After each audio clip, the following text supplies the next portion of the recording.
Saludos y bendiciones para todos y para todas. Les abrazamos al darles la bienvenida a este encuentro bíblico unido.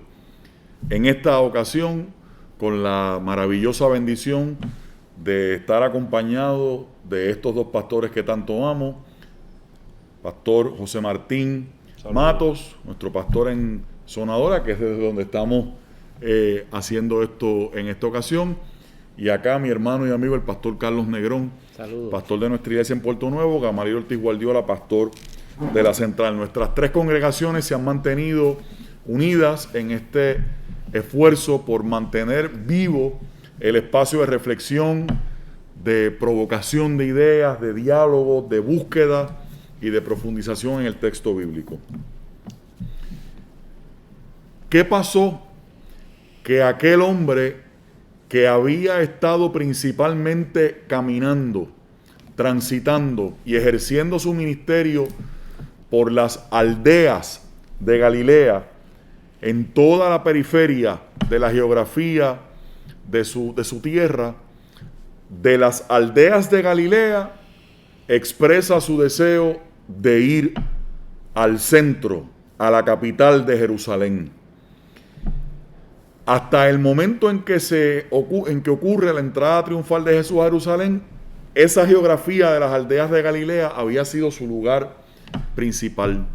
Y Jesús expresa que para la celebración de esa Pascua, él quería, como tantos otros y otras miles y miles de peregrinos, querían llegar a Jerusalén. Hoy, Carlos, José y este servidor vamos a estar conversando un poco sobre eso en la antesala de la celebración de la Semana Santa, para que cuando usted lea el texto bíblico, para que cuando usted piense en la ocasión, tal vez nosotros con mucha humildad, pero con mucha responsabilidad, regalarle algunos elementos que le puedan ayudar a usted a enriquecer esa mezcla, ¿verdad? Que todos hacemos cuando leemos el texto bíblico y nos confrontamos con lo que está ahí. Así que Jesús, el que estaba por las aldeas de Galilea, de momento enfila su mirada y su acción hacia la ciudad de Jerusalén. Carlos. Jerusalén es ese lugar, vamos a decir, casi obligatorio para Jesús y necesario para Jesús alcanzar y llegar, ¿no? Ese espacio a donde Jesús tiene que llegar. Y sabemos que a través de los evangelios, las distintas narrativas, en esos momentos que Jesús habla acerca de lo que será su vida, ¿verdad? Y de lo que será su muerte, anticipo de esa muerte, pues sabemos que Jerusalén está en el panorama de Jesús. Y Jerusalén representa para Jesús y también para sus discípulos un gran desafío por toda la complejidad social, cultural y religiosa que de alguna forma está ahí representada en ese espacio de Jerusalén, lugar que es centro de poder religioso, ¿verdad? Y está el templo, y ahí están todos los líderes del templo. Lugar también que donde se despliega, donde se demuestra un poco también el poder político, ¿no? El asunto del Imperio Romano, y Jerusalén como parte de ese territorio dominado por ese imperio romano. Y lo interesante, compañeros, hermanos... El poderío militar, perdóname que te... El poderío militar. Y lo interesante entonces es que frente a ese cuadro, ¿verdad?, del cual vamos a estar hablando y abundando un poquito más, Jesús le corresponde entrar. Y todo lo que las narrativas de alguna forma describen y llaman, nosotros conocemos como entrada triunfal, aunque pueden haber otras acepciones, ¿verdad?, de ese momento y otros entendimientos, pero ciertamente Jesús hace una entrada y todo el lenguaje y todas las imágenes y toda la multitud pues hace notar que quien está entrando a Jerusalén es un rey, ¿no? Es una persona con poder y con autoridad. Hay expectativas acerca de la entrada de Jesús a esa ciudad. Y lo que queremos, entre otras cosas, explorar es frente a ese significado que mucha gente le dieron a la entrada de Jesús a Jerusalén, ¿verdad? Y esas connotaciones que posiblemente las multitudes y otros le dieron, pero realmente, ¿quién es este, verdad? Que dejó las aldeas para entrar al centro del poder. ¿Y qué representa, verdad? ¿Qué simboliza? ¿Qué hay detrás de su entrada a esta ciudad y a este lugar tan importante? Asimismo, probablemente familia, compañeros, si Jesús se hubiera quedado en ese espacio de Galilea, nunca hubiera hecho esa entrada triunfal, probablemente hubiera muerto de viejo. Pero no hubiera sido coherente con el mensaje que estaba transmitiendo. Y él quería sellar quería en cierta forma obrar de lo que él estaba ya transmitiendo, esa señal que toda la comunidad judía ahora estaba esperando. Y esa entrada triunfal hace una conexión con lo que él ha estado proclamando, no solamente en su seno cercano a los discípulos, sino a todas las comunidades donde él estaba, a los vulnerables, a la gente necesitada, a los samaritanos de la vida. Y en este proceso, yo entiendo también que en realidad no vino al mundo a morir en el Gólgota. O sea, en realidad él vino a esta realidad para traernos libertad. Pero esa libertad, ese mensaje provocativo, que para algunos lo que les llamó y básicamente lo que le trajo al pensamiento era cómo cancelar lo que él verbalizaba, a otros los liberaba. En el caso de nosotros somos testigos de ese mensaje, todavía pues sigue liberando a la gente. Y él estaba en cierta forma a esa entrada, que ya mismo vamos a literalmente a entrar, quería traer libertad, empoderar a las personas, darle voz a como ya le había ofrecido a las aldeas, a la gente desheredada, la gente que probablemente quería escapar también de ese Jerusalén corrupto, del templo en realidad que dejaba mucho que desear cuando ejecutaba supuestamente las leyes. Y traía a Jesús un mensaje fresco y nuevo. Y eso es lo que vamos a estar trabajando en este día.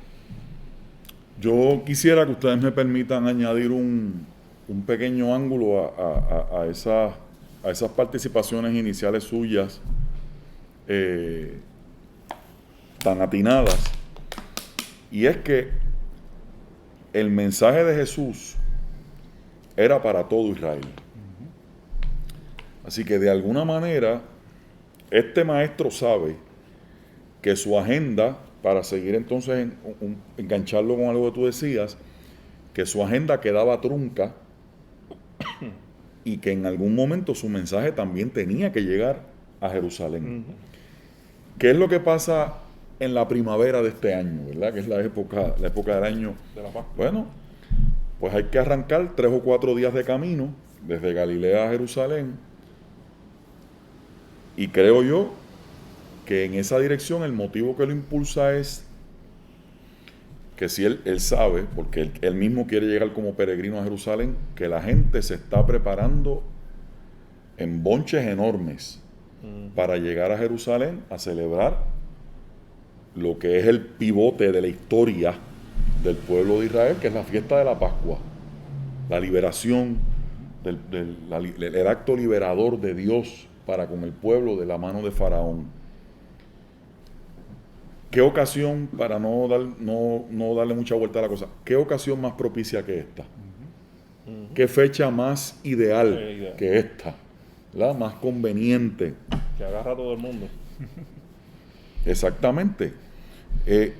Sabiendo él que miles y miles de peregrinos, de hecho la gente habla de que Jerusalén, que era una ciudad en la que en el tiempo de Jesús podían vivir, para que usted tenga meramente una idea, ¿verdad? Esto es para que usted diga, ¿cómo era? Pues Jerusalén era una ciudad, los cálculos son cualquier cosa de 30 a 50 mil, 50 y pico de mil habitantes, pero cuando llegaba esta época, José y Carlos, Llevan 100.000. se habla de 100.000 para arriba. Para arriba. 100, 125.000. Hay algunos que dicen que más todavía. El número no es lo importante es que usted sepa que había una aglomeración extremadamente abundante. Allí no habían 6 pies de, ¿verdad? de distancia. Entonces Jesús, creo yo, en esa manera con ese filtro tan afinado que él tenía para leer la realidad, sabe que esa es la ocasión propicia para que su mensaje pudiera en cualquier momento, pero va en el momento, que también eso nos habla de su carácter, en el momento en que iba a ser más público todavía, iba a tener más eco lo que él quería, lo que él pretendía hacer. Así que, tomando en cuenta José y Carlos, ese es un primer elemento, y el segundo elemento es que recordemos, por cosas que yo sospecho y anticipo que estos dos caballeros van a decir, es importante que usted sepa que la fiesta de la Pascua no era cualquier cosa, acabamos de decir lo que se estaba celebrando. Así que era un momento, hermanos y hermanas, en que el pueblo que celebraba que había sido escogido por Dios, ahora de repente ese pueblo eran esclavos en su propia tierra, eran súbditos en su propia tierra como colonia del Imperio Romano. Y los romanos, cada vez que se acercaba la fiesta de la Pascua, reforzaban todo el aparato militar. Claro. Y por eso yo te decía el poder militar, ¿verdad? En la torre, la llamada Torre Antonia, ponían aquella guarnición de soldados. ¿Por qué?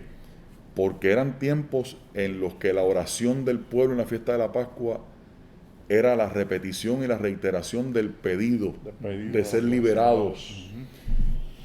Aumentaba, se acrecentaba en esos tiempos el sentido de pertenencia al pueblo, a lo que ellos eran, ¿verdad? Se reforzaban y se reanimaban esas ansias de libertad. Y eso obviamente no le convenía al imperio. Entonces viene a entrar esta piedra en el zapato llamada Jesús de Nazaret, que viene diciendo ya las cosas que ha venido diciendo y haciendo las cosas que ha venido haciendo. Y para colmo entra de la forma en que entra aquí, así que ya ustedes saben que el hambre y las ganas de comer se juntaron para...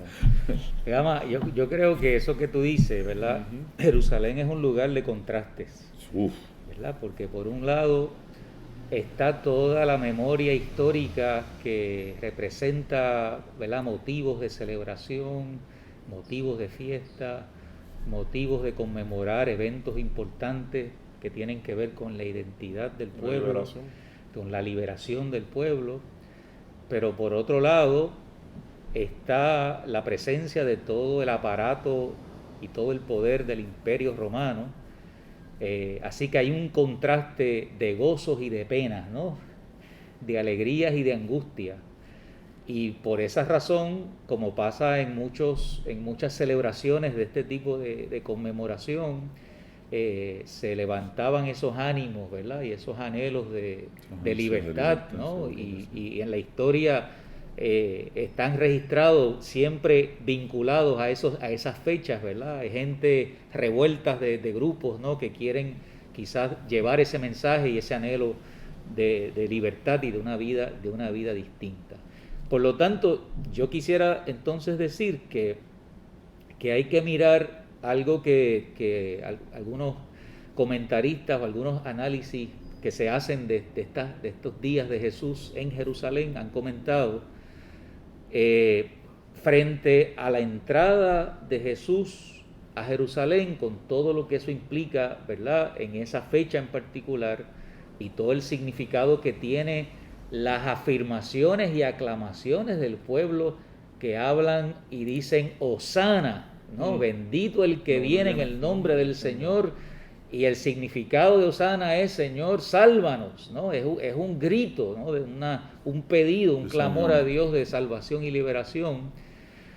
Lo que ahorita Gama apuntaba, ¿no? No podemos sacar de nuestra mente y nuestro pensamiento las entradas también del poder militar, ¿no? Dominic Crozan y Marcus Borg hablan en un libro se titula La Última Semana, de esa entrada entonces del emperador a Jerusalén, ¿verdad? De esa entrada opulenta que demuestra todo ese poderío militar, un poco con caballos y con caballos de guerra y con los militares y con las armas, ¿verdad? Para de alguna forma mantener al margen, ¿no? Y mantener a la gente reconociendo dónde es que está el verdadero poder. Así que y tenga usted en su mente esa imagen en esta ciudad de contrastes, a Jesús, obviamente que con las exclamaciones que el pueblo está haciendo, hay un reconocimiento también de poder. No podemos olvidar todas las palabras proféticas de Zacarías y de otros profetas que hablaban acerca de ese Mesías que el pueblo también esperaba. Así que imagínense esas dos manifestaciones y reconocimientos de poder confrontadas. Por lo que voy a terminar diciendo tan distintos, porque entonces hay que ver que lo que Jesús representa es una contrapropuesta a lo que el imperio y los emperadores y el poder militar de ese tiempo representan. Es el antitriunfo del imperio. El antitriunfo. Porque si esta gente, José, si esta gente hacían ese tipo de entrada con toda la fanfarria, esa era la procesión triunfal que se hacía para ir a ocupar las ciudades conquistadas. Correcto. Así que cada vez que se hacía, era como que el recordatorio para remachar eso de quién es el que manda aquí, ¿verdad? El poder que se basa en el dominio y en la sujeción de los demás quiere recordarle constantemente a la gente que se tiene que mantener en línea. En la raya. ¿Verdad? Y por eso es que la entrada de Jesús, incluyendo el asunto del asno, ¿verdad? Del pollino, como usted lo quiera llamar, es a contrapunto, a contrapelo de esa manera de visualizar las relaciones, de visualizar el poder, de visualizar el proyecto de vida. Y fíjate, José, para que ese contraste del que se está hablando ahora se daba también en la propia Jerusalén. Claro. Sí. Porque en la propia Jerusalén, yo me imagino a Jesús en ese momento cuando dice que se acercó a la ciudad, que creo que tú correctamente ahorita antes de que empezáramos a grabar, hacías alusión al consenso que hay, que es que cuando Jesús se acerca es por el Monte de los Olivos, porque era un lugar desde el cual se podía contemplar básicamente, ¿verdad?, la totalidad de la ciudad. Y en lo que eran las partes más altas, allí estaba el Palacio de Herodes, con una fastuosidad y una suntuosidad. Allí estaba el palacio, la mansión del tetrarca. Allí estaba todo cuando usted piense en los sacerdotes, en el del templo, y los que eran parte de la familia del sumo sacerdote, hermanos y hermanas, tiene que pensar en personas que vivían en unas especies de villas, de barrios, de sectores opulentos, donde abundaba el lujo, y de repente en la parte baja de la ciudad, por tratar de graficárselo de esa forma, las calles eran estrechas, barriadas, estaban llenas de puestos en los que la gente tramitaba día a día la adquisición de los bienes para la supervivencia diaria, y estaba la venta de telas y la venta de los alimentos, o la venta de todo lo que tenía que ver, ¿verdad?, de la artesanía. Colmado. Exactamente, una plaza. Mercado.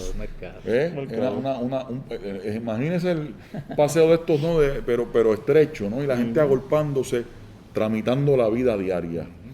Y a eso es a lo que se encuentra, y con eso es con lo que se encuentra Jesús en la ciudad. Para afirmar lo que dice, hace poco en Puerto Rico se vendió, y no sabía, una casa de 30 miserables millones, con una vista a un campo de golf, a una vista a la playa, La casa tiene aproximadamente 9 cuartos y 12 baños. Y está por Dorado. No sé en qué zona y no sabía que había una casa a ese nivel. Y imagínense, esa imagen, obviamente, desde nuestro contexto. La entrada triunfal, como bien señala Gama y como bien menciona Carlos, se da desde, obviamente, dice Mateo, desde el Monte de los Olivos y entra por esa muralla de la parte este, por donde sale el sol, es un contraste. Por otra parte de la muralla es que sale todo ese séquito de la realeza, bueno, una distinción. Lo otro es que se entiende, y eso yo creo que los biblistas, en eso hay una voz que se suma, que la gente que acompaña a Jesús no necesariamente era la de Jerusalén, era la gente que hizo de ellas sus palabras, las que Jesús los empoderó y obviamente han caminado, como mencionó Gama al principio, han caminado con él en esa dirección hacia la ciudad para la celebración de la Pascua, y son los que los reciben con las palmas. Y a veces uno piensa, ese detalle en específico también, para que usted tenga una idea, ahí estaban bien vigilados por el imperio. Y Gamaliel estaba mencionando y ese contraste de la diferencia entre un pueblo humilde, probablemente muchos descalzos, versus ese imperio que incrementó su ejército para estar velando. Imagínense si todas esas personas tuvieran piedras en las manos, o a lo mejor hubieran caminado con algo, con una lanza, con algún tipo de artefacto que para la autoridad era propicio y eso lo estamos viendo en nuestro contexto, de que a veces por cosas que tenemos, por lo que proyectamos, nos condenan, o a veces nos cuesta hasta la vida. Eso en los Estados Unidos se está dando mucho. Imagínense si en las manos hubiera tenido otro artefacto que no hubieran sido las palmas, que es un simbolismo de paz, es un simbolismo de, obviamente, se me fue el hilo, pero tiene un detalle, una connotación muy distinta a la que en realidad quiere proyectar el imperio, y hace esa entrada triunfal y está haciendo ya un aviso a toda esa contaminación, para ponerlo en argot ecoteológico, esa contaminación que estaba en la ciudad, en todos los palacios y en el templo, en los líderes religiosos, un mensaje distinto que quería llevar, y estaba ya acercándose a la ciudad. Y la palabra dice y reafirma que los líderes religiosos no estaban muy contentos, ellos sabían lo que se estaba avecinando. De hecho, el Evangelio de Juan es interesante, me parece, que en la narrativa de esa escena habla de mira cómo el mundo le sigue, ¿verdad? En ese aspecto del cosmos, ¿no? Del mundo obviamente conocido. Así que son los líderes religiosos los que afirman eso. Así que por lo menos en el Evangelio de Juan reconocen cómo se hace atractiva la entrada de Jesús para el pueblo, ¿verdad? Particularmente ese pueblo que tú mencionas que caminaba con él. Yo quería también decir que de esos contrastes que hablábamos hace un ratito, en esos contrastes hay un contraste, vamos a decir, de visión y de perspectiva acerca de lo que es el poder, ¿verdad? Acerca de lo que es la misión, ¿verdad? Acerca de lo que es el estilo y la forma de un ser humano, ¿no? Que es proclamado y que es recibido como rey, como líder, como Mesías. Hay que entender, hermanos y hermanas, que hablábamos ahorita de la entrada del emperador, ¿verdad? Y la fuerza militar. Hay que entender que el Imperio Romano también tenía su teología, ¿no? O sea, que había toda una explicación y una vinculación de las figuras de poder político, justificación y una vinculación con lo divino, ¿no? Hay una cuestión mítica detrás de muchos de estas figuras emperadores, donde se asociaban y se les conocía como hijos del Dios Altísimo, como Señor y como Salvador, ¿verdad? Así que imagínense en ese sentido, ¿verdad? Ese lenguaje con el cual se está reconociendo a Jesús, y obviamente hay un contraste de perspectivas y de visiones. No es que Jesús no tenga poder, no es que Jesús, porque ciertamente demostró que lo tenía, ¿verdad? Actuando en favor de la gente, de la sanidad, de la restauración, de las señales, pero ciertamente era un poder distinto, ¿verdad? El poder de Jesús no era un poder para el dominio, no era un poder para la muerte, no era un poder para la marginación, no era un poder para extender los beneficios propios y personales, sino que es un poder que se ofrece en favor de la vida, de las necesidades particulares de la gente y en favor de la liberación, tú mencionabas ahorita, la salvación del pueblo, ¿no? Del pueblo que no solamente va a ser el pueblo limitado a Jerusalén, sino que es un ofrecimiento que después de ahí tiene carácter universal, ¿no? Es para todos los seres humanos. Así que ciertamente Jesús entra y el contraste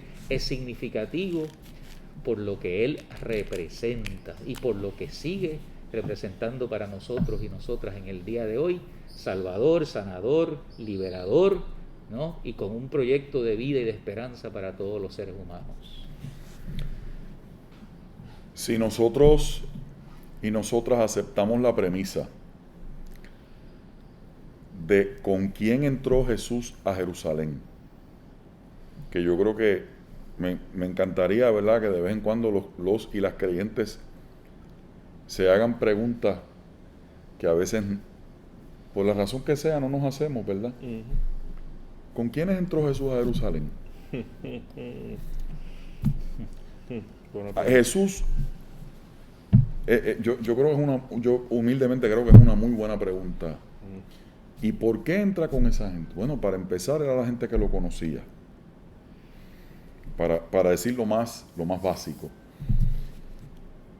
A este punto, en la narración de los evangelios, particularmente si tomamos la narración de Mateo, Marcos y Lucas, tenemos base para decir que Jesús era una figura básicamente desconocida en Jerusalén, digámoslo como es. Eso, el Hijo de Dios y todo lo que usted quiera, pero en términos reales, históricos, concretos, en Jerusalén, Jesús era ¿quién?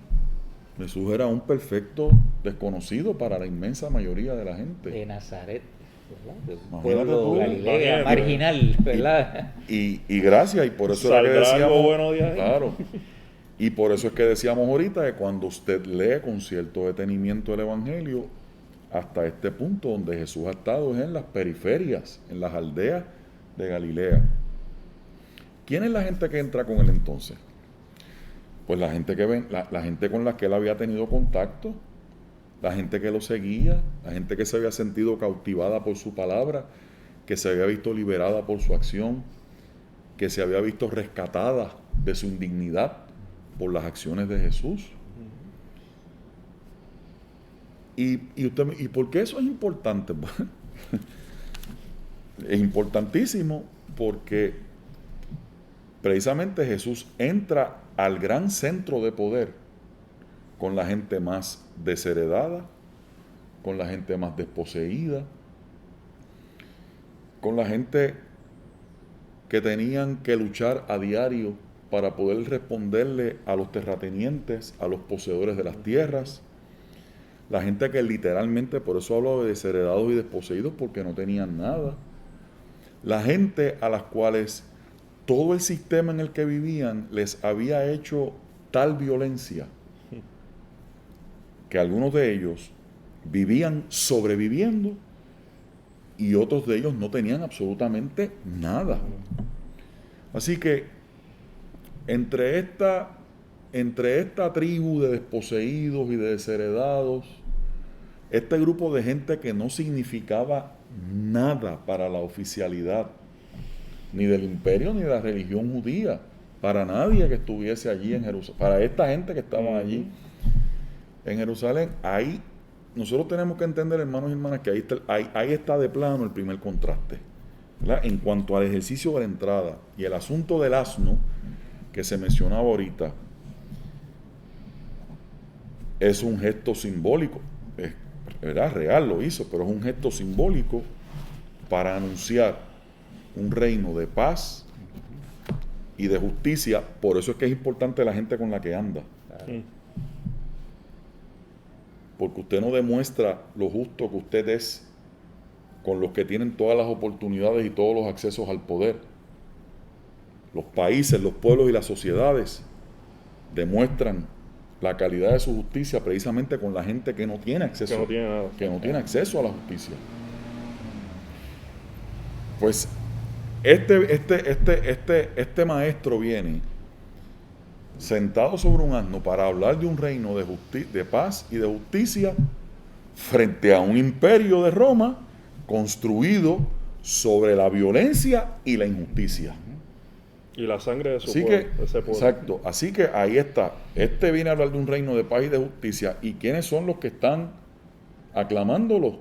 Los que han recibido los frutos de esa justicia y de esa paz, de esos actos liberadores que vuelven a devolverle la dignidad a la vida, vis a vis un imperio que está construido sobre la violencia y sobre la injusticia. Así que yo no tengo duda en afirmar que la entrada de Jesús a Jerusalén como dibujo, ¿verdad? Como si uno fuera a retratar ese momento, José y Carlos, es una sátira y es una burla también a esas otras entradas triunfales de las que estábamos hablando ahorita, porque esas entradas triunfales, cuán fastuosas eran, lo que traían para la gente, ya la gente lo sabía, pero este venía a traer otro tipo de orden, otra manera de acercarse a la vida, de acercarse a los demás. Antes que finalice y que Carlos comente, Gamaliel hace una pregunta que es muy importante y que mientras él lo escuchaba me estaba preguntando, ¿con quién entra Jesús? Esta fiesta que se está desarrollando, que básicamente es una de las que motiva la entrada a Jerusalén, es una fiesta muy importante. No sé, para nosotros hay una cierta actividad, aniversarios de la iglesia, aniversarios de bodas, que son muy importantes. Y para esta comunidad, la fiesta de las Pascuas era muy importante, están celebrando la liberación. Es un pueblo subyugado. Yo me imagino que antes de que Jesús pronunciara una sola palabra, habrían personas que no estaban interesados ni tan siquiera hacer la peregrinación a Jerusalén, porque se sentían tan cancelados, excluidos. ¿Para qué yo voy a llegar hasta Jerusalén? Primero, que no tienen el poder adquisitivo y probablemente emocionalmente, espiritualmente estaban claudicados. Y viene no puedo comprarme ni una tórtola para un sacrificio en el templo. ¿Para qué voy para allá? ¿Para qué voy para allá? Y viene este Jesús de la vida y los empodera con un mensaje transformador. Y entonces dice, ahora es que yo voy para allá a celebrar. Ahora yo me hago partícipe, me empodero de ese mensaje y yo voy a entrar a esa ciudad. Jesús le dio sentido para que celebrara esa... Porque probablemente hay muchos, como estos tiempos de pandemia, que probablemente nos encontremos en esa disyuntiva de vamos a los sitios, no vamos, ¿qué hacemos? Porque hay muchos interrogantes. Aquí el Señor empodera a un pueblo. Yo pienso que en eso que tú dices, Mato, y quizás la fiesta que tenía tanto sentido y significado y valor, ¿verdad?, para su historia y su identidad, se había convertido en un acto meramente simbólico. Y el templo, que era un lugar tan importante, se había convertido en un espacio sin ningún significado trascendente. Una religión vacía y hueca. Y de hecho hay imágenes alrededor de eso, ¿verdad? La maldición de la higuera, la entrada de Jesús al templo, ¿verdad? Que obviamente afirman eso que estamos diciendo. Y Jesús, que es lo que tú que estás planteando muy bien, ¿no? Jesús le da, con su entrada y con todo lo que él representa eso, obviamente le da un sentido diferente a la gente, ¿verdad? Y a su experiencia de vida. Algo que tampoco es que lo entendían muy claramente los que estaban a su alrededor, porque no debemos olvidar que en esos anuncios de la muerte de Jesús hubo oposición de sus seguidores más cercanos, incluyendo a Pedro, ¿verdad? Así que ni siquiera los que andaban con él podían entender la trascendencia y el significado de lo que Jesús habría de hacer al entrar en Jerusalén, pero ciertamente Jesús le da un sentido distinto, un aire distinto, un aliento diferente a la gente que lo acompaña, y obviamente nosotros sabemos un sentido distinto a lo que significa, ¿verdad?, ser humano, a lo que significa su rol ¿verdad?, como Señor, como Maestro, a la vida de todo, ¿verdad?, de todo un pueblo.